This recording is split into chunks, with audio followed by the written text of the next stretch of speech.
निकालने वाले से क्वेश्चन कर लेते हैं। 3 ईयर में 5 ईयर। ठीक ठीक, इसी के आगे थोड़ा कंटिन्यू करें।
चीजें हो पाएंगी ना, थोड़ा सा रह गया था। एक तो रेट ऑफ इंटरेस्ट निकालने वाला भी रह गया था। कल हमने क्या बात की थी, मूलधन और मिश्रण का अनुपात पता लग जाए तो हम रेट ऑफ इंटरेस्ट को आसानी से बता सकते हैं। जरूरी नहीं है कि एग्जैक्ट वैल्यू से रेट ऑफ इंटरेस्ट है, केवल अनुपात पता लग जाए। अब आपसे बोल रहे हैं 2 साल में ये पैसा 1.44 गुना हो रहा है, तो क्या यहाँ पर कोई अमाउंट दे रखा है? पैसा तो दे नहीं रखा, तो इसका मतलब हमें इसी से निकालना पड़ेगा। 1.44 को बताइए क्या लिख सकते हो? अरे पॉइंट तो हटा सकते हैं, फिर पॉइंट हटाएंगे तो नीचे 100 बन जाएगा। थोड़ा सरल करते हैं इसको, 4 से काट लेते हैं 36 और अपॉन भी कितना आ गया। कोई दिक्कत नहीं है, चाहे आप उसको 1.44 पढ़ लो, चाहे आप ये पढ़ लो 36/25, इससे कोई फर्क नहीं पड़ेगा। आप फ्रैक्शन में बदलना चाहो तो बदल लो, नहीं बदलना चाहो तो भी चलेगा, कोई दिक्कत नहीं। अब 36/25 गुना है तो हम ये कह सकते हैं ना कि 2 साल में जो धनराशि अगर 25 रुपए मूलधन होगा तो उसका मिश्रण बनेगा कितना? 36। 36/25 का मतलब यही तो हुआ कि अगर वो धनराशि पहले 25 रुपए के बराबर होगी तो 2 साल के बाद कितनी हो जाएगी? 36 रुपए। हमें वार्षिक दर निकालना है तो 1 साल का डेटा चाहिए होगा। अब जल्दी से बताओ, कल हमने क्या बात की थी? अगर हमें 1 साल का निकालना है 2 साल से तो क्या करना होगा? भाई टाइम आधा हो रहा है और टाइम आधा हो रहा होगा तो पावर आधी करनी है, और पावर आधी करने के लिए क्या करते हैं? वर्गमूल। तो आपको दोनों साइड वर्गमूल ले लेना है। 25 का वर्गमूल कितना हो जाएगा? 5 और 36 का 6। बस इतना काम करना है। जब भी आप देखें कि टाइम आधा हो रहा है 1/2 तो पावर आधी कर दो, रेशियो पता लग जाएगा। क्योंकि यहाँ पर पता है 25 से 36 हो रहा है तो 11 रुपए का ही तो ब्याज मिला है। ब्याज कितने का मिल रहा है? लेकिन दोनों साल बराबर नहीं मिला है, दोनों साल बराबर थोड़े ना ब्याज मिला है। पहले साल कम मिला होगा, दूसरे साल ज्यादा मिला होगा। तो 5 रुपए अगर 1 साल में 6 रुपए बन जाए। अच्छा एक चीज आप देखो, जिन सवालों में ये लिखा नहीं होता है कि जो संयोजन है वो वार्षिक आधार पे 6 महीने, 3 महीने, 4 महीने, 5 महीने, तो आप ये मान के चलोगे कि वो जो सवाल है अगर उसमें चक्रवृद्धि ब्याज लिखा है तो 1 साल के बाद संयोजन 100% होना चाहिए। मतलब आपको ये मान के चलना पड़ेगा कि वार्षिक संयोजन ही हुआ होगा। अगर नहीं मिल सके किसी सवाल में अगर ये भी ना लिखा हो कि वो साधारण ब्याज है, चक्रवृद्धि ब्याज है, फिर क्या करोगे? तो फिर आपको साधारण ब्याज मानना है। वैसे होता नहीं, लेकिन अगर कभी अगर आ जाए ऐसी कोई समस्या किसी सवाल में नहीं है लिखा हुआ कि आपसे कह रहे हैं कोई धनराशि इतने साल में इतने गुना हो जाती है तो आप साधारण ब्याज मान के ही करते हैं, ठीक है। तो 5 रुपए से अगर 6 रुपए हो गए तो आप मुझे बता सकते हैं कितने रुपए का ब्याज मिला है? 1 रुपए का ब्याज मिला है। 1 ही तो रुपए मिल रहा है, कितने पर? 5। तो 1 साल में 1 रुपए 5 रुपए पर ब्याज मिलेगा तो परसेंटेज के लिए 100 से मल्टीप्लाई हो जाएगा। कितना हो जाएगा? 3%। अब यहाँ 3 साल का टाइम है भाई, कितना टाइम है?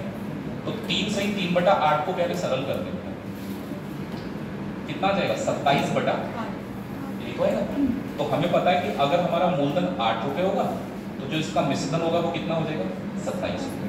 27/8 होना ही तो लिखा ही। अब इसको क्या करना है? ये 3 साल का डेटा है हमारे पास और हमें निकालना है वार्षिक दर यानी 1 साल का। तो आप बता सकते हैं 3 साल की तुलना में 1 साल टाइम आधा तो नहीं हुआ है ना, इस बार टाइम हो रहा है तिहाई, 1/3। 3 साल का तिहाई तो होता है इसका, तो पावर तिहाई कर रही है और पावर तिहाई का मतलब होता है घनमूल। इधर 8 का घनमूल करना है और इधर 27, बस इतना काम करना है। 8 का घनमूल 2 और 27 का 3। तो अगर हम यहाँ पे ब्याज दर निकालें तो 1 रुपए का ब्याज मिल रहा है कितने पर? 2 पर। परसेंटेज में बदल दो, 100 से मल्टीप्लाई कर दो, तो हमारे पास जो दर आएगी कितनी आएगी? 50%। ऐसे कुछ सवाल यहाँ पे भी, जैसे 6000 रुपए का कोई धनराशि है और 3 साल में 7986 हो गया। धनराशि कितनी है? 6000 और 3 साल में 7986 पहुंच जाता है।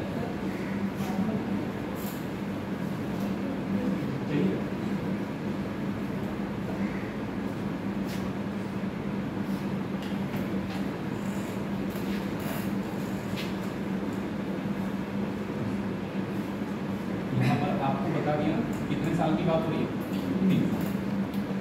3 साल की।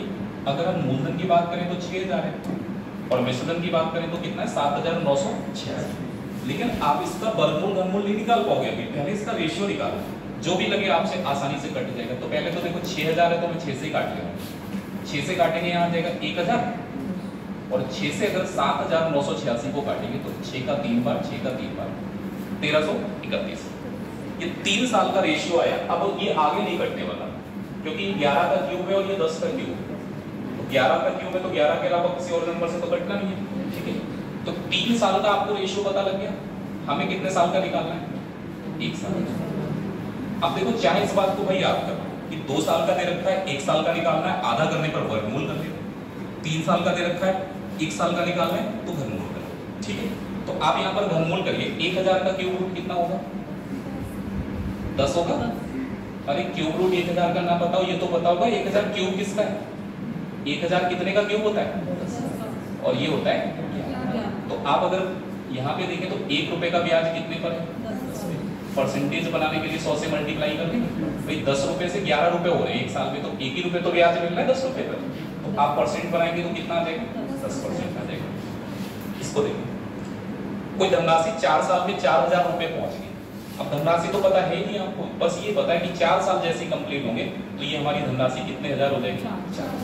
लेकिन अब यही धनराशि 7 साल में, अगर हम बात करें ये धनराशि 7 साल में कहां पहुंच जाती है? और बढ़ गई 4630.5। अब आप बताइए 4 साल से 7 साल के बीच में कितना गया? 3 साल का। मतलब 4000 रुपए को 4630.5 रुपए बनने में 3 ही साल तो लगे होंगे। ये 4 साल तो कंप्लीट हो गए यहाँ पर। अब आप कह रहे हो 7 साल में ये पैसा बढ़ के यहाँ पहुंच गया, तो पीछे वाले 4 साल आपको नहीं चाहिए। आपको ये देखना है कि ये 4000 रुपए 4630.5 बनने में कितना समय ले रहे हैं। तो आप खुद ही समझ सकते हैं कि 4 साल से 7 साल पूरे होने में 3 ही साल का तो गैप होगा। तो यहाँ पर जो टाइम लग रहा है वो कितने साल का लग रहा है? 3 साल। आपको हमेशा डिफरेंस लेना है, 3 साल लगे होंगे। अब रेशियो निकालोगे भाई, पॉइंट तो हटाना ही पड़ेगा। जीरो किधर बढ़ाएं भाई? इधर अगर पॉइंट हटाएंगे तो जीरो इधर बढ़ेगा। एक अंक है बाद में, तो यहाँ एक जीरो बढ़ा दीजिए। 5 से कटेगा, ये भी 5 से कटेगा।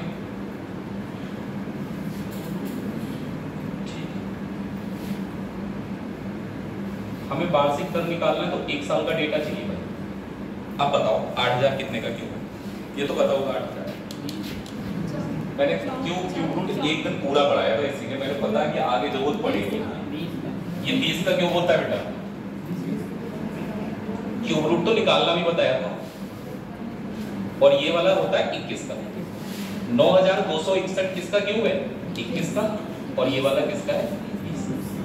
तो 20 रुपए 21 रुपए हो रहे हैं, इसका मतलब 1 रुपए का ब्याज मिला है कितने पर? 20 पर। परसेंटेज बनाएंगे तो 100 से मल्टीप्लाई, तो हमारी जो ब्याज की दर है वो कितनी आ जाएगी? 5% आ जाएगी। तो हो जाएंगे इस तरीके के सवाल, कोई दिक्कत नहीं है। आप ब्याज दर का कोई सवाल उठा लाना, इसी से हो जाएगा, जरूरत ही नहीं पड़ेगी। आगे देखो 6000 रुपए 9% की दर से कितने समय का चक्रवृद्धि ब्याज? इस बार आपको पता है क्या निकालना है? टाइम बताना है। अभी तो इसमें कुछ नहीं बोला गया, तो आपका यहाँ पर जो संयोजन रहेगा वो किस आधार पर रहेगा? पास। पहली बात तो वो ज्यादातर केस में लास्ट में लिख देते हैं ब्रेक में कि आपका जो संयोजन रहेगा कंपाउंड होगा पैसा, वो वार्षिक आधार पे होगा। 1 साल का ब्याज जैसे इकट्ठा होगा हम मूलधन बनाते हैं उसको, ठीक है। अब टाइम निकालने के लिए तो कई तरीके हैं। फॉर्मूला वो तो मैं कहूँगा कि बिल्कुल ही भूल जाओ, फॉर्मूला नहीं आता, क्योंकि आपकी जो ब्याज दर होगी ना जनरली क्या है 10, 15, 20, 25% यही होगी। और टाइम जो होगा कंपाउंडेड होगा, तो 3 बार 4 बार इससे ज्यादा कंपाउंड होगा ही, ठीक है। तो जब चक्रवृद्धि ब्याज जैसे आता है 10% की ब्याज दर है, तो हर साल पैसा 10% पिछले साल से ज्यादा होगा, पिछले साल से 10% ही तो ज्यादा होगा। 2 बार में कितना ज्यादा हो जाएगा? 10% और बढ़ जाएगा, आगे वाला पैसा 11% बढ़ेगा। मतलब अगर हम बात करें सिंपल इंटरेस्ट की, और सिंपल इंटरेस्ट अगर आपने निकाल लिया तो टाइम बहुत आसानी से पता लग जाएगा। फॉर्मूला आपको पता है क्या? चलो मैं बता दूं, चाहे आप मत लिखना, A/B 100 + R/100, ये होता है फॉर्मूला। पावर में क्या आएगा यहाँ? ठीक है, चाहे इस P को इधर मल्टीप्लाई कर लो या बटे में लिख लो, एक ही बात है। अब आपको पता है कि हमारे पास मूलधन कितने रुपए का था? 6000। मूलधन कितना है? 6000। मिश्रधन कितना होगा भाई? 6000 में ब्याज जोड़ोगे तभी तो मिश्रधन बनेगा। तो जो मिश्रधन आएगा वो कितना आ जाएगा? 7128.6। कोई बात नहीं, दर है 9%, तो यहाँ 109 आ जाएगा और बटे में कितना आएगा? 100। अब पता है क्या करना है आपको? दोनों तरफ कंपैरिजन करना है, तुलना करने की पता लगेगा। यहाँ भी 109/100 की पावर आएगी कुछ ना। अगर पावर 2 आएगी तो टाइम 2 बार कंपाउंड हुआ, 3 आ जाएगी तो 3 बार कंपाउंड हुआ, यही तो करते हैं हम लोग। तो आप इसको अगर सॉल्व करके देखेंगे 7128 0.6 पॉइंट हटा लें तो नीचे आ जाएगा 6।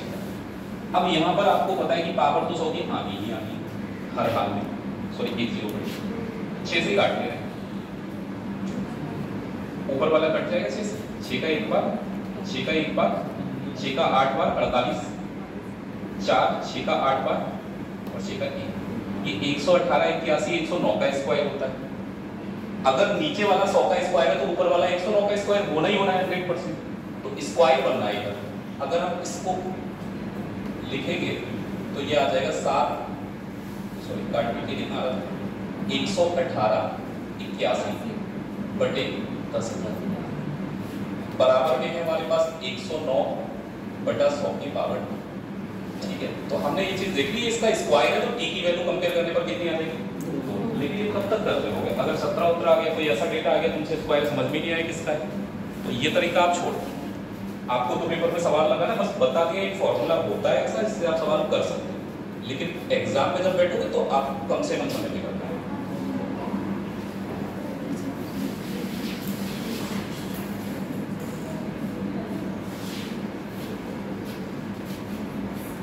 अब देखो तरीका नंबर 2। तरीका क्या, आपको आंसर देखो निकालना बता रहा हूं, टाइम निकालना है तो आप सबसे पहले देखो वार्षिक आधार पे संयोजन हो रहा है, ठीक है, कितनी बार कंपाउंड हुआ यही तो निकालना है।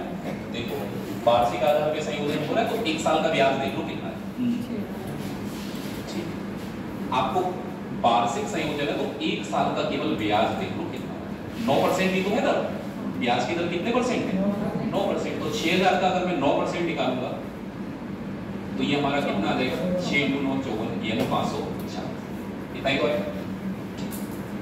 उसके बाद क्या करना है, टोटल इंटरेस्ट कितना है 1128 पॉइंट, पहले साल का ब्याज हमने निकाल लिया कितना है 500, बस जितना टोटल इंटरेस्ट है ना उसको इससे डिवाइड करोगे आपको पता लग जाएगा, दिख जाएगा कितनी बार ब्याज तो बराबर नहीं आएगा, अगले साल 540 से थोड़ा बढ़ेगा, उससे अगले साल थोड़ा और बढ़ेगा, लेकिन ये कंफर्म हो जाएगा कि ये इसमें कितना बार लगा सकते हैं भाई, 2 बार या 3 बार या 4 बार। अब देखो 2 बार आप अगर देखेंगे तो कितना हो जाएगा, अगर जैसे ऑप्शन नहीं बनना है पेपर में, आपको नहीं समझ में आ रहा, ये 2 गुना दिख रहा है या 3 गुना, दुगने के आसपास दिख रहा है या 3 गुने, दुगने के आसपास। 540 का डबल करते हैं ना तो ये आता है 1080, और 540 का 3 गुना करेंगे तो ये आएगा 1620। भाई 3 गुना तो बहुत ज्यादा हो गया, ये दुगने के आसपास है, तो आप केवल अप्रोक्सीमेशन देखेंगे कि कितना बार लग रहा है, तो इससे अगर भाग किया जाए तो 2 बार लग सकता है, और ये अंदाजा लग जाएगा ये अमाउंट ऐसा होगा 1 साल का ब्याज। आप 540 का डबल ट्रिपल नहीं सोच सकते, किसके आसपास वैल्यू, तो अगर ये डबल के आसपास वैल्यू है इसका मतलब जो कंपाउंड हुआ है पैसा वो कितनी बार हुआ है, अगर 2 बार कंपाउंड हुआ है तो वार्षिक संयोजन है तो 2 बार कंपाउंड होगा तो 2 साल का टाइम लगेगा, 2 साल का लगना चाहिए। अब आप देखो इस वाले सवाल को कितनी आसानी से बना लेंगे, दर कितनी वार्षिक है ना, संयोजन ये लिखा है, संयोजन कैसा है, तो 12,000 रुपए का हम अगर 1 साल का इंटरेस्ट निकाल देंगे तो आसानी से पता लग जाएगा कितने परसेंट है, तो 12,000 का 5% निकालेंगे तो कितना आ जाएगा 600। ठीक है, आपका ब्याज कितना है 1300, सॉरी ब्याज में नहीं है, ये 12,000 मूलधन है और ये क्या है, तो आप बताइए कितना ब्याज मिल रहा है आपको यहाँ पर 13,891.5 रुपए, ये मिश्रधन है और जितना मूलधन है वो माइनस भी तो करना पड़ेगा, तो अगर आप यहाँ पे देखेंगे तो कितना आ रहा है 1891.5, यही तो आ रहा है। क्या करना है भाई, जितना ब्याज मिला है उसको डिवाइड करके देख लो कि दुगना 3 गुना किसके आसपास पहुंचे, बताओ ये 600 के 3 गुने के ऊपर पहुंच रहा है या दुगने के ऊपर, 4 गुना तो हो ही नहीं सकता, 600 का 4 गुना कितना हो जाएगा, ये 3 गुना होता है 1800, थोड़ा ज्यादा तो आएगा क्योंकि चक्रवृद्धि ब्याज चल रहा है, हमने साधारण ब्याज निकाला है, अगर हम 600 3 बार जोड़ेंगे 1800 हो जाएगा, लेकिन चक्रवृद्धि ब्याज हर साल थोड़ा थोड़ा करके बढ़ता रहता है, इसीलिए अगर आप इससे देखें तो यहाँ पर हम कितने बार लगा सकते हैं, अगर 3 बार लगाया इसका मतलब टाइम कितने साल,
मेरा 24 तो कहाँ से बरेली सरदार बोल के गया है उसका गर्ल्स में तो दूर गया, काफी दूर गया।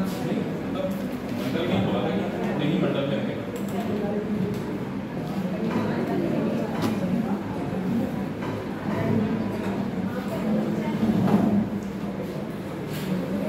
नोट हो गया इधर का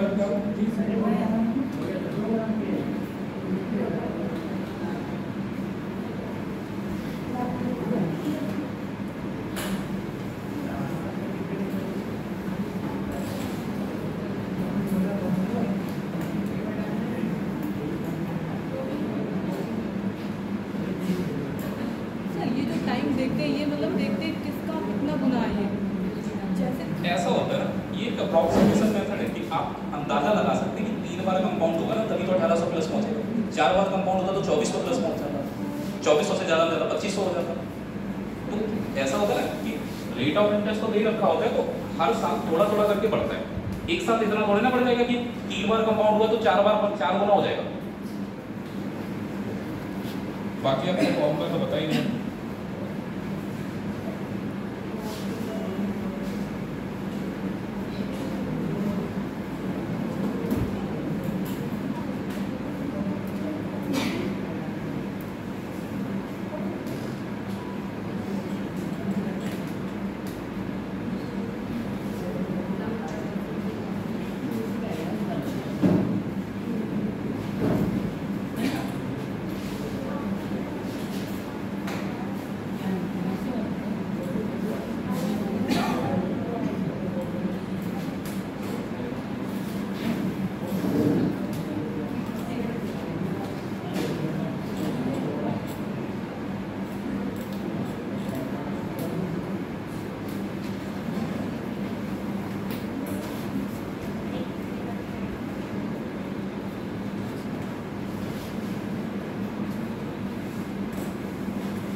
24% वार्षिक दर से 3,000 रुपये का चक्रवृद्धि ब्याज 993 रुपये।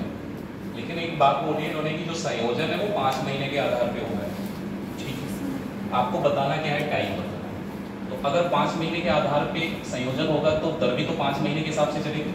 ठीक है, अब आपको ये निकालना है 5-5 महीने का ब्याज कितनी बार हमने कंपाउंड किया। तो पूरे साल का कितने परसेंट है? पूरे साल में 12 महीने ही होते हैं भाई, कितने परसेंट है? 24%। तो अगर मैं आपसे पूछूं 5 महीने का ब्याज कितना होगा? अरे 10% ही होता है। 12 का डबल ही तो है 24%। 12 महीने का 24% तो 1 महीने का 2% हो गया। तो 5 महीने का ब्याज कितना होगा? मैंने आपको दूसरा भी तरीका बताया था। मैंने कहा था कि 5 महीने का ब्याज निकालना है तो 5 को 12 से कर लो डिवाइड। 24% पूरे साल का है तो 12 × 2 24 कितने परसेंट आ जाएगा? तो महीने को वर्ष में बदलिए। वर्ष में बदलने के लिए क्या करना है? 12 से डिवाइड कर लो। उसके बाद जो पूरे साल का रेट है उसका आप मल्टीप्लाई कर लीजिए, हो जाएगा। तो 10% के हिसाब से चलेगा हमारा। आइए 24 सॉरी कितने रुपए उधार लिए आपने? 3,000। अब देखो संयोजन अगर वार्षिक आधार पे होता तब तो हम पूरे साल का ब्याज निकालते, लेकिन ये 5 महीने के हिसाब से चल रहा है ना, तो 5 महीने का ब्याज निकालेंगे। और आपको पता है 5 महीने में आपको ब्याज जो मिलेगा वो कितने परसेंट? तो 10% 3,000 का जरा बताओ कितना आ जाएगा? 300 रुपये आ जाएगा। 3,000 का 10% 300, यानी एक 5 महीने के टर्म में 300 रुपये ब्याज मिलेगा। टोटल ब्याज कितना मिला है? 993। टोटल ब्याज तो 993 रुपये ही है। तो 993 को अगर मैं 300 से डिवाइड करूं, भाई हमें करना कुछ नहीं, जो भी कंप्लीट ब्याज मिला है उसको डिवाइड करना है। 300 से अगर मैं इसको डिवाइड करके देखूं तो मुझे यहाँ पर अप्रोक्सीमेशन दिख रहा है कितना बार जा सकता है? तो इसका मतलब कंपाउंड 3 बार हुआ। तो अब की बार ये मत याद रखना 3 साल का टाइम हुआ, क्योंकि कंपाउंड तो 3 बार हुआ है, लेकिन किस हिसाब से? 5। तो अगर 3 बार 5 महीने के टाइम, 5 महीने का टाइम अगर 3 बार कंप्लीट हुआ है तो टोटल जो टाइम लगा वो कितना लगा? वार्षिक संयोजन था तो कोई दिक्कत नहीं, 2 बार कंपाउंड हुआ तो 2 साल का टाइम था। 3 बार कंपाउंड हुआ 3 साल। यहाँ पर 5 महीने के आधार पे कंपाउंड चल रहा है, हमने ब्याज तो भी 5 महीने की लिए इसलिए। तो 5 महीने के हिसाब से अगर 3 बार कोई कंप्लीट होगी प्रोसेस तो कितने महीने का टाइम हो जाएगा? अगला सवाल देखो, आपसे कह रहा है कोई धनराशि है चक्रवृद्धि ब्याज पर 5 वर्ष में 4800 और 10 वर्ष में कितनी हो रही? 6400। तो अगर जो धनराशि को हमें पता ही नहीं है, आप लिखो यहाँ पर 5 साल में कितनी हो रही? 4800। अब ये जो धनराशि है, जैसे 5 साल में तो आपको पता है 4800 रुपये, ये जो धनराशि है 10 साल में कितनी हो जाएगी? 10 साल में ये धनराशि बढ़कर कितनी हो गई? 6400। क्या आप मुझे ये बता सकते हैं कि 4800 रुपये 6400 बनने में कितना टाइम लगा होगा? 5 साल लगा होगा, क्योंकि 5 साल 10 साल में गैप कितने का होगा? 5 साल का होगा। ये वाला पैसा तो आपको पता ही है 4800 बनने में कितना टाइम लगा है? 5 साल लगा। तो जरा मुझे ये बताओ इन 5 साल में दोनों का रेशियो क्या है? 4800 रुपये जो थे ये हमारे कितने हो गए? 6400 हो गए। जीरो तो कट गया, 16 का 3 बार और 16 का यहाँ कितना चलेगा? तो अगर हम देखें तो 5 साल में मूलधन का मिश्रधन के साथ जो अनुपात आ रहा है वो कितना आ रहा है? 3 अनुपात। कोई दिक्कत ही नहीं। यहाँ भी गैप कितने साल का है? यहाँ कितने साल का गैप है? ये मूलधन है और ये क्या है? तो यहाँ भी जो रेशियो है सेम टाइम है तो रेशियो भी तो सेम होगा, दर थोड़े ना बदल दिए हमने। तो अगर हमने मूलधन को 3 रुपए लिया होगा तो मिश्रधन कितना हो जाएगा? 4 रुपए। लेकिन यहाँ मिश्रधन है कितना? 4 की वैल्यू 4800 है, तो 1 की निकालिए पहले। 4 से 48 को भाग करो, यानी 1 यूनिट की वैल्यू यहाँ पर कितनी आ रही है? तो 1 यूनिट 1200 है। हमारा जो पैसा था मूलधन था वो 3 यूनिट था, तो 1200 से मल्टीप्लाई करिए कितना आ जाएगा? 26।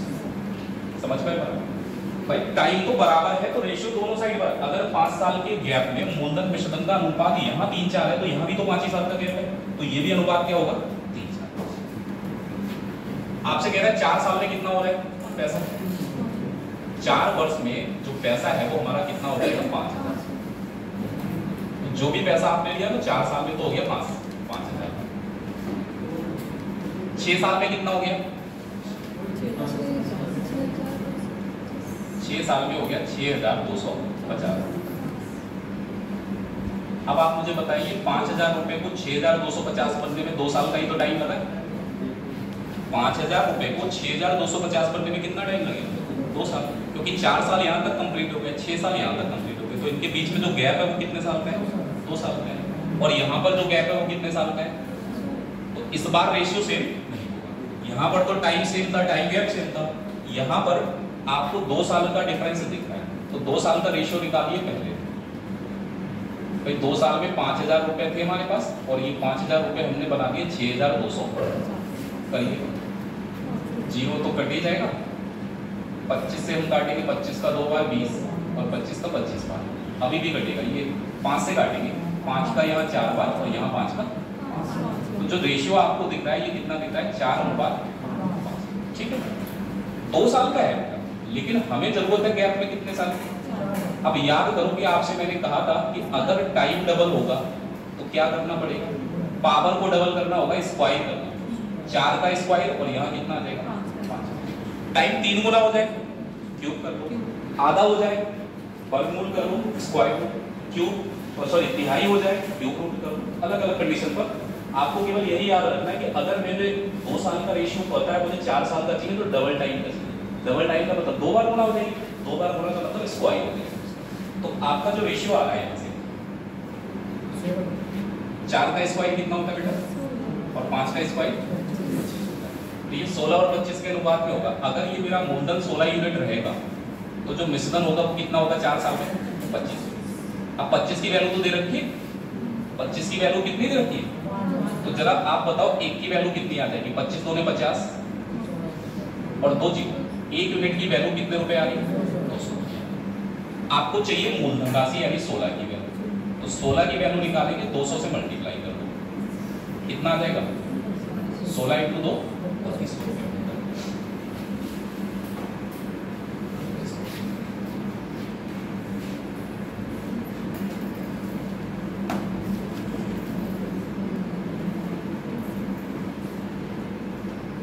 इधर देखो, इस सवाल में भी थोड़ा ऐसे ही 8100 रुपए चक्रवृद्धि ब्याज पर 3 साल में इतने होने। अब ये बोल रहे हैं 8100 रुपए समान दर से 9 साल में कितने हो जाएंगे, यानी टाइम सीधा सीधा 3 गुना हो गया। पहले आप देखिए 8100 रुपए का जो पैसा था ये हमारा हो रहा था 10,800, लेकिन पता प्रॉब्लम क्या होगी? अभी मैं आपको इनको समझाता हूँ। आप निकालोगे क्या 3 साल का, फिर आप 9 साल का निकालेंगे, तो आप रेशियो निकाल के कर सकते क्यों, लेकिन अगर आप लिखेंगे तो आपको क्यूब करने की जरूरत नहीं पड़ेगी। 3 साल में कितना हो रहा है? 8100 रुपया जो था वो 3 साल के अंतराल में 8100 रुपये हो जा रहा है 10,800।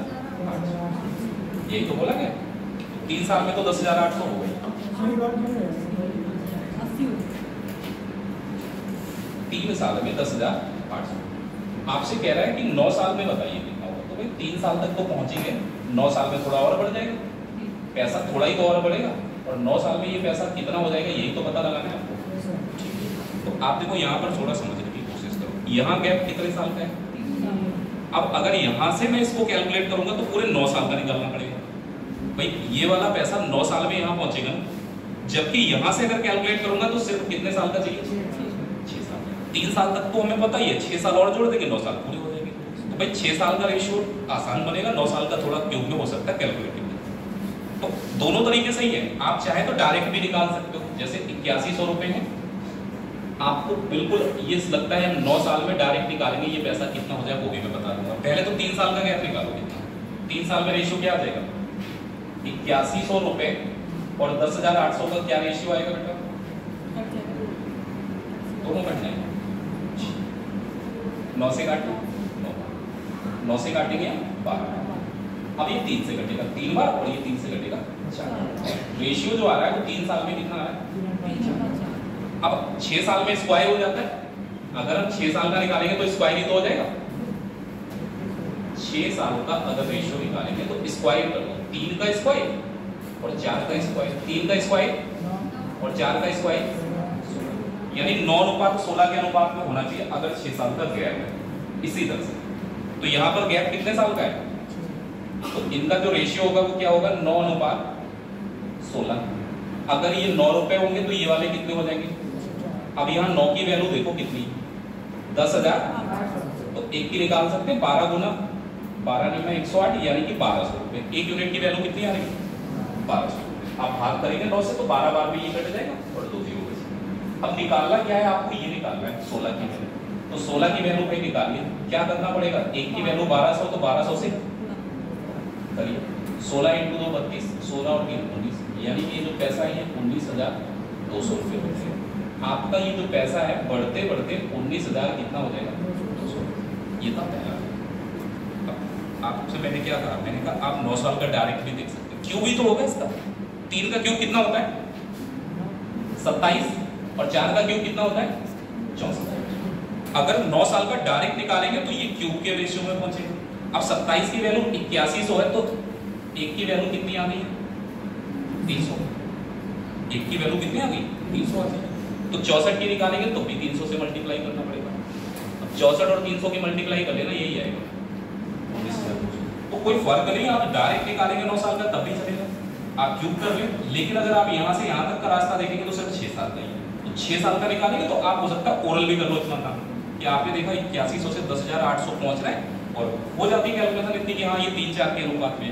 तो आगे 6 साल बढ़ना है तो स्क्वायर हो जाएगा। 3 का स्क्वायर 9 और 4 का स्क्वायर कितना? 16। अब इस सवाल में क्या है? देखो टी वर्ष कोई गिनती नहीं है, ये केवल एक वेरिएबल। 2500 रुपए की धनराशि थी। 2500 रुपए की धनराशि हमारी 4,320 हो गई तो रेशियो तो आएगा ही कुछ ना कुछ। अगर हम इसको 2 से काटेंगे तो 125 आ जाएगा और इसको 2 से काटेंगे तो 216। यही तो आ रहा है। आप बताइए अगर मैं T/3 वर्ष कर दूं तो समय पे क्या फर्क पड़ा है? भाई पहले T वर्ष था, अब कितना हो गया? T/3। समय को मैंने तिहाई तो किया, 3 से डिवाइड करते तो क्या होता है? तिहाई होता है। अगर तिहाई होता है बेटा तो क्या करना पड़ता है हमें? क्यूब या क्यूब रूट। तिहाई होगा तो पावर भी तिहाई होगी और तिहाई पावर को हम लोग बोलते हैं क्यूब रूट या घनमूल। इधर 125 का घनमूल हो जाएगा और इधर हो जाएगा 216। बता सकते हैं 125 का घनमूल कितना और 216? तो अगर तिहाई समय होगा तो ये रेशियो होगा 5 से ये रुपया कितना हो जाएगा? ठीक है। तो आपको पता लग गया कि अगर जो समय है वो तिहाई कर दिया जाए तो ये वाला अनुपात बदल के 5-6 हो जाएगा। अब आपके पास क्या है? आपको बताया ये कि हमारे पास मूलधन कितने रुपए का है, तो यहाँ पर मूलधन कितना है? 5। 5 की वैल्यू कितनी दे रखी है इन्होंने? 6,000 रुपये। तो अगर हम कंपेयर करेंगे तो 5 की वैल्यू 6,000 है तो एक की तो 1200 आएगी। एक की वैल्यू कितने रुपए होगी? 5। 6 की निकाल सकते हैं? अरे एक की वैल्यू 1200 होगी तो 6 और 1200 का मल्टीप्लाई कर दो, कितने हो जाएगा? तो आपके ये पैसा 6,000 रुपए से 7200। लेकिन पूछा आपसे क्या है? चक्रवृद्धि ब्याज कितना है? तो ब्याज बताओ कितना है? अरे जितने रुपए बढ़ गए उतना ही तो ब्याज होगा। कितने थे ये और वो कितना गया? तो 1200 ही तो एक्स्ट्रा मिल रहा है। कितना बढ़ गया? 1200 रुपए अतिरिक्त मिल रहे हैं। तो जितना फायदा वही ब्याज हो गया। तो ब्याज कितना हो जाएगा? 1200। सर ये सेकंड वाला बता दीजिए। ये 8100 रुपए 3 साल में 10,800 हो रहे। रेशियो क्या आएगा? 3:4। अब ये पूछ रहे हैं कि 9 साल में कितना हो जाएगा? तो 3 साल तक तो यही आ चुके हैं। 6 साल और जोड़ दें तो कितने साल हो जाएंगे? तो इस वाले पैसे को कैलकुलेट कर लो 6 साल में कहाँ पहुंचे। तो 6 साल में रेशियो स्क्वायर में हो जाएगा 916। तो अगर ये 9 है तो ये कितना होगा? 9 की वैल्यू और 1 की 1200 आ गई तो 16 की निकालेंगे तो कितनी आ जाएगी? 29। इसमें कोई दिक्कत नहीं। सीधे 9 साल में 8100 रुपए सीधे हमने 9 साल में कैलकुलेट किया तो क्यूब करना पड़ेगा। अब 3 का क्यूब कितना होगा? 27 और 4 का क्यूब कितना होगा? तो अब ये 27 की वैल्यू होगी, ये 64 की होगी। अगर 9 साल का डायरेक्ट निकालेंगे तो क्यूब करना होगा और यहाँ से आगे 6 साल बढ़ोगे तो सिर्फ स्क्वायर करके काम चल जाएगा। और कोई अंतर?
इधर का नोट हो गया बेटा? आगे कुछ सवाल नहीं। चलो इंस्टॉलमेंट वाला पढ़ा दें। सिंपल इंटरेस्ट में भी इंस्टॉलमेंट वाले सवाल नहीं कराए थे ना, क्यों बेटा? कराए थे इंस्टॉलमेंट वाले? नहीं कराए थे। चलो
नोट हो गया सर?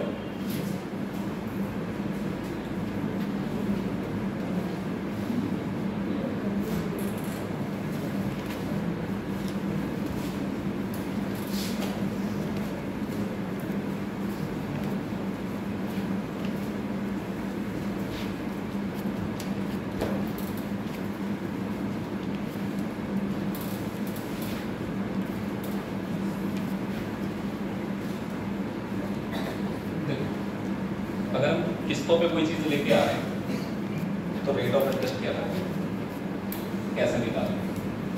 मंथली किस्त में होती है, ईयरली में होती है, लेकिन जनरली क्या होता है कि महीने की किस्त होती है तब निकालना होती है।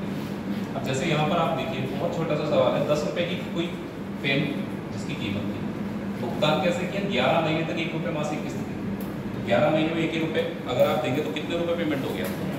1 रुपये ज़्यादा गया तो ब्याज तो 1 रुपये होगा। 1 रुपये का ब्याज कितने पर दिया? 10 पर। तो आपको लगेगा कि ब्याज का 10% है नहीं। समझो, जब आपने पेन लिया तो पेन की कीमत कितनी थी? अब अगले महीने 1 रुपया आपने भुगतान कर दिया। साधारण ब्याज की खासियत क्या है? प्रिंसिपल कम होता रहता है। ऐसा नहीं है कि आप जैसे चक्रवृद्धि ब्याज पर क्या होता है कि आप पैसा देंगे तो पहले ब्याज लेके आना पड़ेगा, तब प्रिंसिपल कम करना। इसमें क्या है, जितना रुपया जमा करोगे मूलधन कम हो जाएगा उतना, तो हर साल ब्याज भी करना है। पहले महीने तो आपको 10 रुपये पे ब्याज देना होगा, पहले महीने का किस्त कर देंगे। अब 1 रुपया किस्त जमा कर दी, अगले महीने अब तो 9 पे ब्याज देंगे, 1 रुपया तो जमा हो गया, फिर 1 रुपया जमा कर दिया, फिर 1 रुपया जमा किया 7, फिर 6 पर, फिर 5 पर, 1-1 रुपये जमा होता जाएगा, मूलधन कम होता जाएगा। 4, 3, 2, 1। ठीक। अब इसके बाद आप होगी कि रुपया बचा। अब उधार खाता ब्याज रह गया वो देना, टोटल 11 ही होंगे। देखो 1, 2, 3, 4, 5, 6, 7, 8, 9, 10, 11 महीने हो। आपने क्या किया, इन 11 महीने में 1-1 रुपया करके 11 रुपये दे। तो आपको 2 चीजें समझनी है। आपका मूलधन हर महीने कम हो रहा है, 10 से 9 रुपये, 9 से 8 रुपये, 8 से 7 रुपये। तो आप जो ब्याज दे रहे हैं वो सब पे दे रहे हैं। 10 रुपये पे 1 महीने का, 1 महीने पर 9 रुपये का, 8 रुपये का, 7 का, 1-1 रुपये जमा कर रहे हैं तो 1-1 माइनस कर देगा। ठीक है, जल्दी बन जाएगा सवाल। 5, 4, 3, 2, टोटल 11 स्लॉट में लिखना है इस बात को। अभी आप देखोगे तो 10 ही है, भले ही 0 बचे, 1 में से 1 घटाएंगे तो क्या बचेगा? 0। आप पूरे 11 बार में लिखो क्योंकि आप 11 महीने का ब्याज लगा रहे हैं, बस लास्ट वाले महीने प्रिंसिपल का ब्याज नहीं देंगे। प्रिंसिपल का मतलब मूलधन का ब्याज थोड़ा ना दे रहे हैं। अब इनमें जो ब्याज दिया वो 1 ही महीने का तो दिया है। ब्याज कितने महीने का दिया है? 1 महीने का। तो 1 महीने का जो इंटरेस्ट है वो आपने दिया है, जितना रुपया एक्स्ट्रा दिया। तो कितना रुपया एक्स्ट्रा दिया है बताओ जरा। अरे 10 रुपए की जगह 11 रुपए दे दिए। खुद सोचो, उधार कितना किया है? 10 रुपए, और 1 रुपए 11 महीने तक आपने पेमेंट की है, तो 11 रुपए आपने दिए और 10 रुपए उधार लिए थे। तो आपको 1 रुपए एक्स्ट्रा देना पड़ गया, तो साधारण ब्याज हमारा कितना बन रहा है? 1 रुपये तो बनेगा। तो 1 रुपये जो ब्याज दिया है वो आपने क्यों दिया है? क्योंकि ये जो पैसा है, इस पैसे का 1 महीने का ब्याज कैलकुलेट करना है आपको, वही ब्याज 1 रुपया है। जरा जोड़ो इस पूरे पर, कितना आ जाएगा ये? 55 ही आना होगा, 11 × 5 55 रुपए का 1 महीने का सिंपल इंटरेस्ट हमारा कितने रुपए है? ब्याज की दर निकालनी है, कैसे निकालते हैं? साधारण ब्याज गुणा 100 और बटे में आता है P × तो साधारण ब्याज 1 रुपया 100 से गुणा करते हैं। मूलधन कितना आया? 55। टाइम कितना लगा लें 1 महीना यहाँ, तो मासिक दर आएगी और हमें निकालनी 12।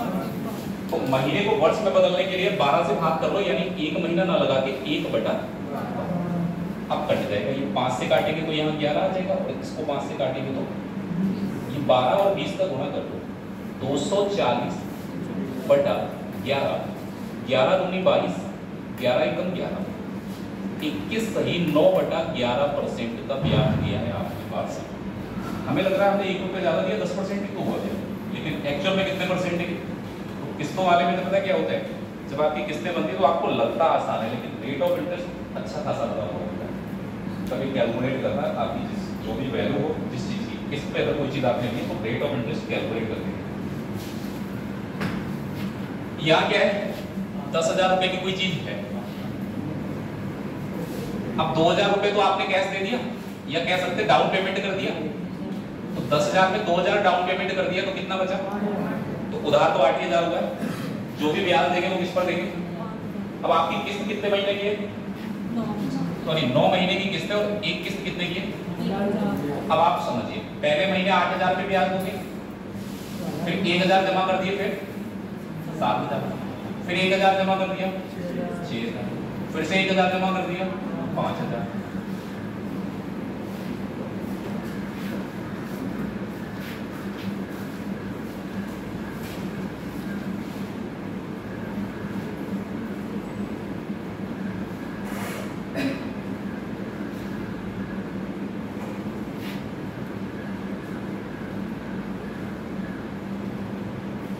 फिर 1,000 जमा करें 4,000, 4,000 में 1,000 जमा करेंगे तो कितना बचा होगा? 3। फिर और फिर 1,000। देखो क्या 9 महीने पूरे हो पा रहे हैं? यहाँ नहीं हो पा रहे। 8 भाई 1,000 8 बार जमा करेंगे तो 8,000 तो हुए, 1,000 और दे दिए, आपका मूलधन हो गया। इस पैसे का आपने ब्याज दिया है, तो टोटल अगर इसका हम देखें तो कितना आ जाएगा?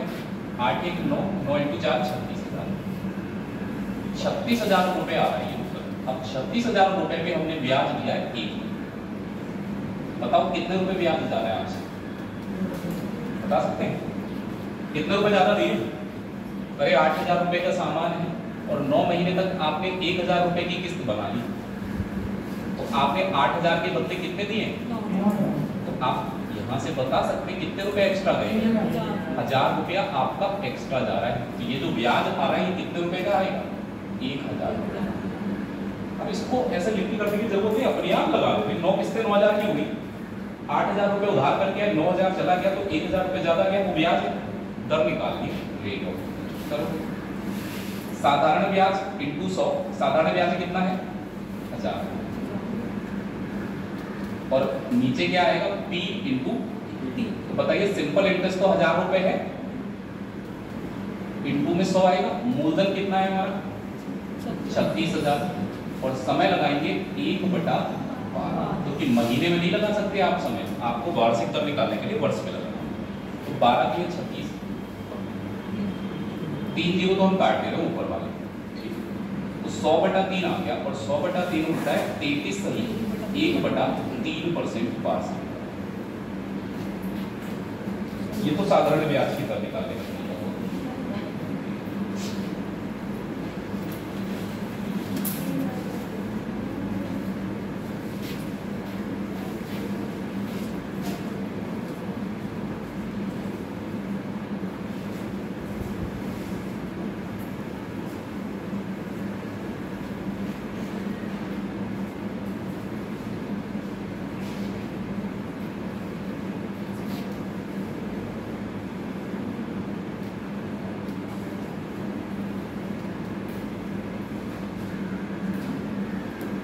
ये वाला पंखा नहीं चल रहा? तो सही हो गया।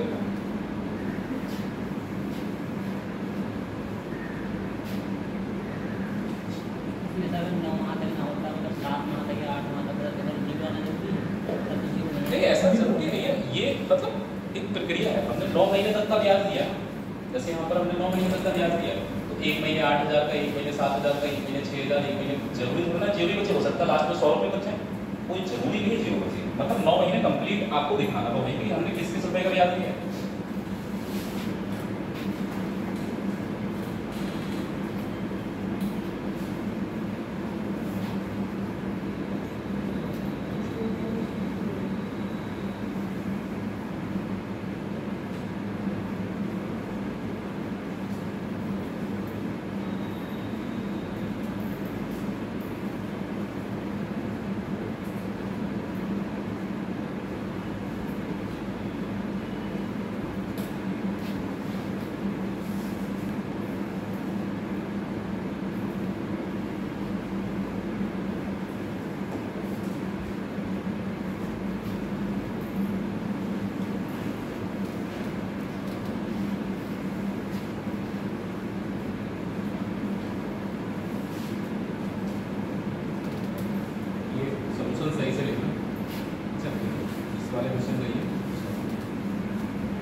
इधर क्वेश्चन नोट हो गए ना थे?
एकदम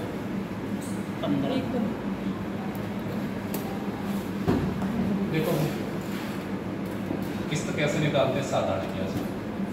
अच्छा, इस बात का मतलब समझ लो आप, जैसे यहाँ पर लिखा है 16,200 रुपये देय होगा, तो इसका मतलब ये हुआ कि जो आपने उधार लिया है, ठीक है, वो 3 साल के बाद आपको 16,200 रुपये निपटाना पड़ेगा अगर किस्तें निकलेगा, ठीक। और यहाँ पर लिखा हुआ है कि 5,375 रुपये आपने उधार लिए। आपने उधार कितने रुपए लिए? 5,375। तो देना तो ज्यादा पड़ेगा ना 4 साल बाद। तो ध्यान रखना, ये विषदम दे रखा है 4 साल के बाद आपका पैसा जो है ना, जितना उधार लिया वो 16,200 बन जाएगा। लेकिन अगर किस्तों में आप निपटाएंगे तो किस्तों में निपटाने से क्या होगा, थोड़ा कम हो जाएगा। कम होने का मतलब कुछ बचत हो जाएगी। तो देखते हैं हमें किस्त कितने की बनेगी। अब देखो किस्त वाले में आप समझ लो क्या करोगे। जैसे यहाँ पर 3 बराबर किस्तों में इसने पैसा दिया है, तो आप 3 किस्तें 100 रुपए की मान लेना।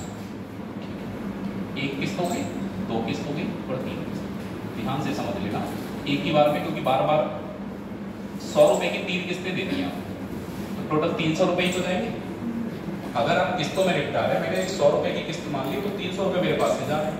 मैं अगर ये किस्तें नहीं दूंगा तो ये वाली तो 3 साल के एंड में ही किस्त जाएगी, इसमें तो कोई फर्क नहीं पड़ा। लेकिन ये वाली किस्त है ना, ये 1 साल लेट हो गई, और 1 साल लेट हो जाएगी तो फिर ब्याज देना पड़ेगा कितने परसेंट का? 8%। तो 100 रुपए में 8% का ब्याज जुड़ गया, कितना हो गया? 300। ये वाली जो किस्त है ये 2 साल लेट हो जाएगी अगर मैं इसको समय पर ना दूं। सीधे क्या करूं, 3 साल के एंड देना था, 1 साल के एंड में, और 3 साल के एंड में मैं देने जा रहा हूं, तो इस पे 2 साल का ब्याज लगेगा भाई। 1 साल का 8%, तो 2 साल का कितना हो जाएगा?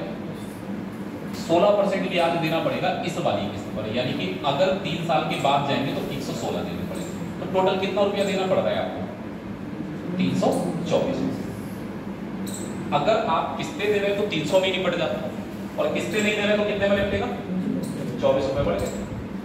कंपेयर कर लो। आपने अगर किस्त नहीं दी है तो आपका जो उधार है वो 3 साल के बाद हो जाएगा 16,200 रुपए। तो आपको ये जो 324 है ना, इसकी ही वैल्यू दे रखी है 16,200 रुपए।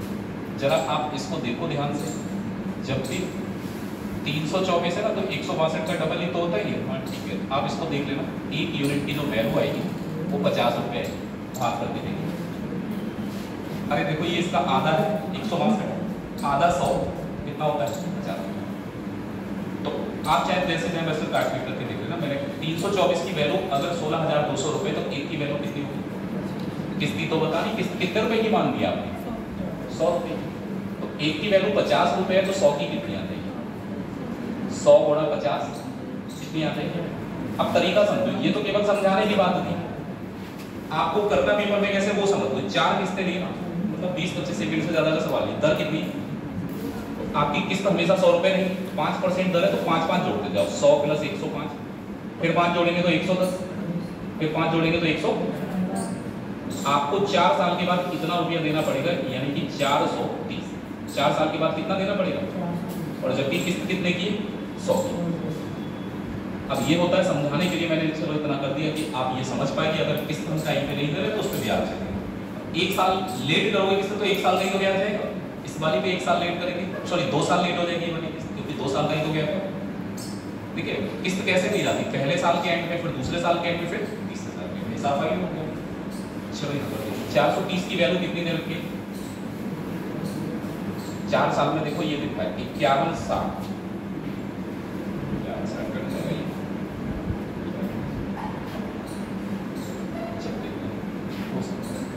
5,160 रुपये दे रहे। ये देखो ये कट जाएगा, इससे कटना चाहिए 43 का एक बार, हाँ कट जाएगा। ठीक है, अगर हम 0 से 0 कैंसिल कर दें, देखिए 43 का एक बार 8 बचेगा, 6 बचेगा। 43 का डबल होता है, तो 1 की जो वैल्यू आ रही है वो यहाँ पर कितने रुपए आ रही है? 12। किस्त हमारी 100 रुपये है, तो 100 की वैल्यू निकालेंगे, 100 को मल्टीप्लाई किससे करेंगे? अब ध्यान इस बात का रखना है ना आपको, ऐसा कि आपको ये पैसा दे रखा है, ये क्या दे रखा? उधार लिए हुआ पैसा नहीं होना चाहिए, ये देने वाला पैसा है। 3 साल के बाद आपको कितना देना पड़ेगा? और इस वाले में कह रहा है कि 4 साल के बाद जो आपको देना पड़ेगा तो वो कितना रुपया देना होगा।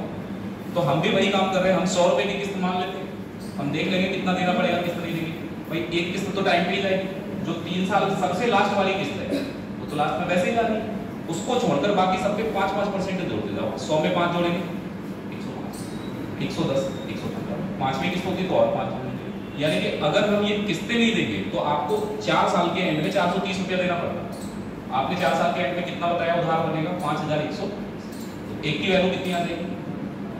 तो अगर मैं आपसे 100 की वैल्यू पूछूंगा तो कितनी हो जाएगी? किस्त 1200 की। अच्छा बचत पूछ लेता है, कभी कभी आपसे कहेगा बचत बताओ कितनी चाहिए। आप सोचो 1200 रुपए की कितनी किस्तें हैं? 4। 1200 की कितनी किस्तें हैं? तो 4800 रुपए तो गए आपकी जेब से। और जबकि बना कितना था? 5160 रुपया।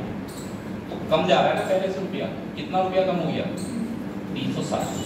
तो अगर आपसे पूछे कि अगर वो किस्त से पेमेंट करता है तो कितने रुपए की बचत हो जाएगी, तो आप ऐसे ही निकालेंगे। देना पड़ता, किस्त नहीं देते तो 5160 देना पड़ता, और किस्त दे रहे हैं तो सिर्फ 4800 ही देना पड़ा, तो बचत कितने की होगी?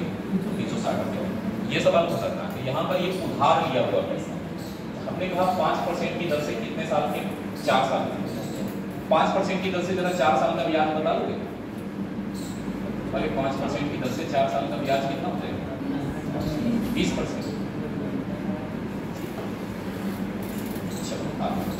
कितना आपने उधार कितना लिया? 5300।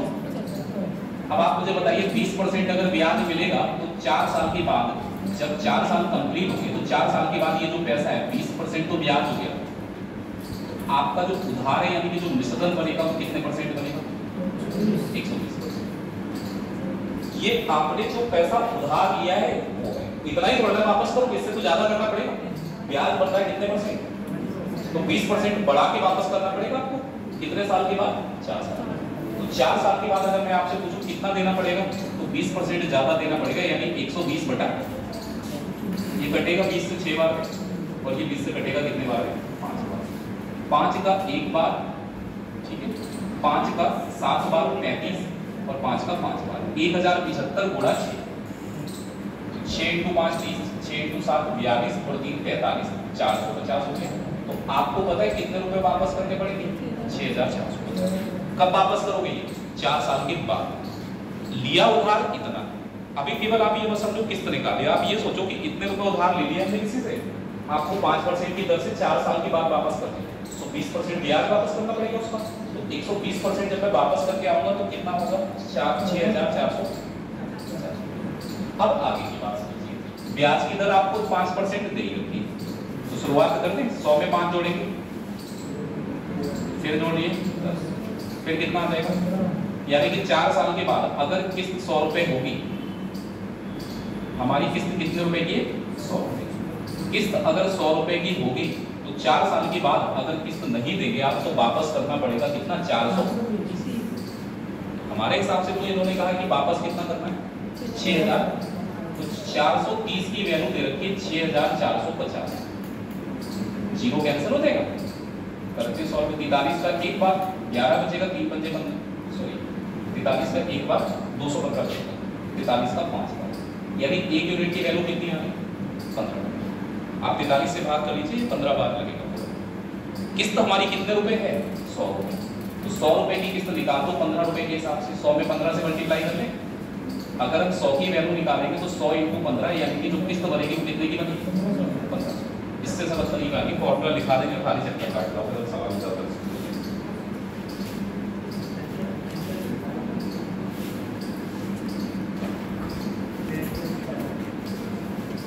कंपाउंड इंटरेस्ट की किस्त रहेगी, उसके भी 2-4 सवाल कराएंगे।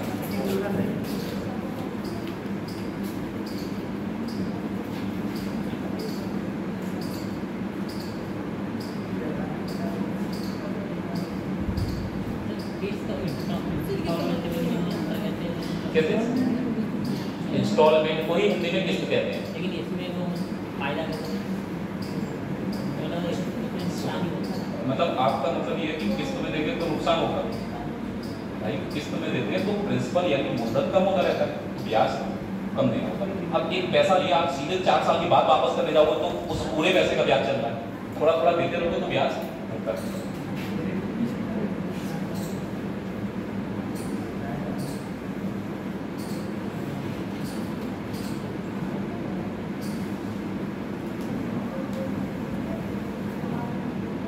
कोई सिग्नेचर वाला तो नहीं रहेगा?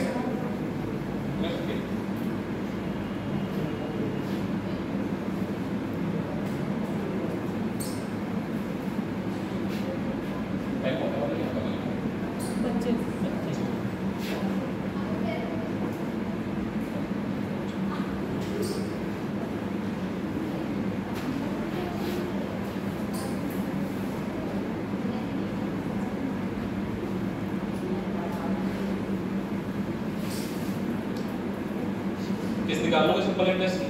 पर दोनों सवालों में डिफरेंस क्लियर रखना, यहाँ पर दिया गया कितना उधार लिया और यहाँ पर ये दिया गया कितना देना पड़ेगा इतने टाइम के बाद।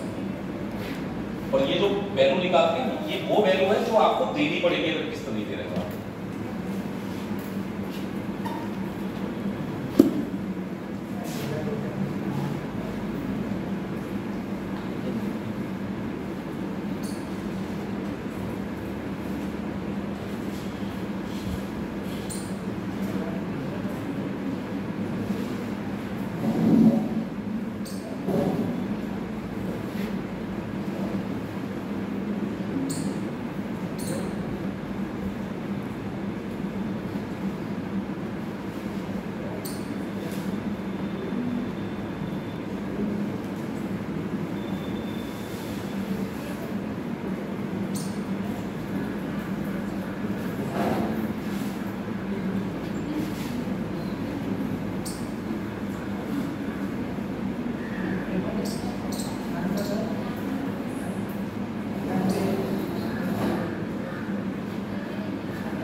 अगला टॉपिक अपने क्या पढ़ने वाले हैं? मिक्सचर एंड एलिगेशन पढ़ेंगे। एलिगेशन पहले एलिगेशन फिर मिक्सचर। एलिगेशन पहले एवरेज पढ़ाना ऐसा कर सकते हैं, हो जाएगी धीरे धीरे, मतलब चीज़ें कनेक्ट हैं एक दूसरे से, तो उस हिसाब से पढ़ाना पड़ता है। अब जैसे मैं कंपाउंड इंटरेस्ट पहले नहीं पढ़ा सकता था, तो पहले मुझे परसेंटेज पढ़ाना होगा। अब एलिगेशन पढ़ाने के लिए पहले एवरेज पढ़ाना होगा, क्योंकि एलिगेशन एवरेज का ही मेथड है। जब रेशियो पढ़ोगे उससे पहले, तब जाके आप चांद समय दूरी तक पहुँचे, क्योंकि अनुपात के बिना आप रेशियो के चांद समय दूरी के सवाल नहीं कर सकते।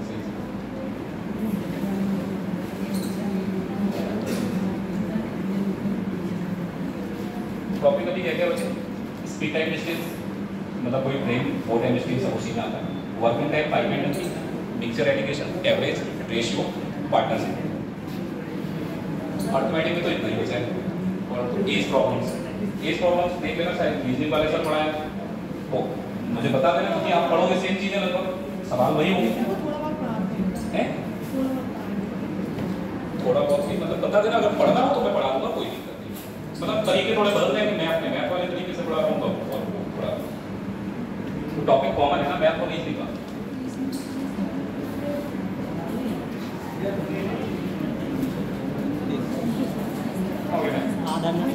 आधा 100%, कोई बात नहीं, मतलब सब शुरू करेंगे अब आगे की चीजें। अभी आप यही नोट कर रहे हो।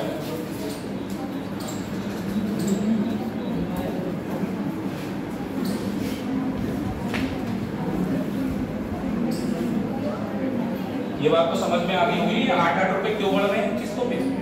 क्योंकि आप किस्त पीछे वाली है ना, ये अगर पेमेंट नहीं करोगे तो जितने साल पीछे की किस्त उतने साल का ब्याज। 1 साल पीछे की किस्त थी 1 साल का ब्याज, 2 साल पीछे की थी तो 2 साल का ब्याज बढ़ेगा। ये हमारा फाइनल पेमेंट है। अगर किस्त नहीं दे रहे, एक भी किस्त नहीं दे रहे, अगर किस्त देंगे तो 100 रुपए के हिसाब से चलेगा,